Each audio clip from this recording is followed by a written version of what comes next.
Silicon Valley is an almost $3 trillion neighborhood, thanks to companies like Apple, Google, and Tesla. But it wasn't always this way.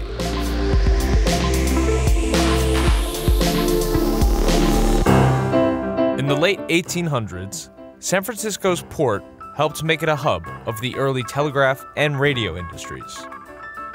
In 1909, San Jose became the home of one of the country's first radio stations.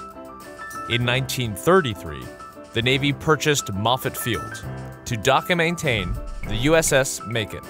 This made Moffett Field a major hub for the early days of the aerospace industry. Many scientists and researchers all found work in the area. In 1939, the Ames Research Center was founded in the area, and it became home to the world's largest wind tunnel in 1949.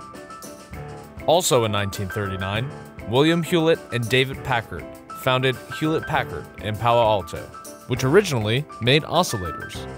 Then, during World War II, Hewlett-Packard made radar and artillery technology. At this point, computers were about the size of a room. In the 1940s, William Shockley co-invented the transistor while at Bell Labs. The transistor is now known as the computer processor. In 1956, Shockley left Bell and founded his own company, Shockley Semiconductor Labs. It was the first company to make transistors out of silicon and not germanium. The company was founded in Mountain View, California, so Shockley could be closer to his sick mother. Shockley's company employed many recent graduates from Stanford. In 1957, 8 Shockley employees grew tired of his demeanor and left the company. Shockley called this group the Traitorous 8. They partnered with Sherman Fairchild to create Fairchild Semiconductor. In the early 1960s, Fairchild helped make computer components for the Apollo program.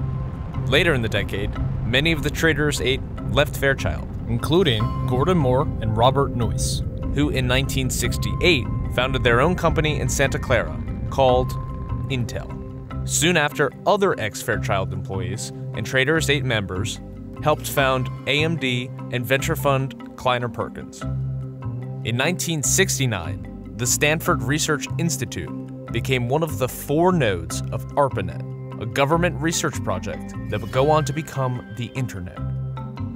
In 1970, Xerox opened up PARC Lab in Palo Alto. PARC invented early computing tech, including Ethernet computing and the graphical user interface. In 1971, journalist Don Hoefler titled a 3-part report on the semiconductor industry, Silicon Valley, USA. The name stuck. In the 1970s, companies like Atari, Apple, and Oracle were all founded in the area.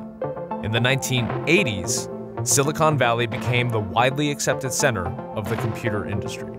eBay, Yahoo, PayPal, and Google are just some of the companies founded in the area in the 1990s, with Facebook, Twitter, Uber, and Tesla joining them the following decade. The growth of the tech industry in the area continues to this day.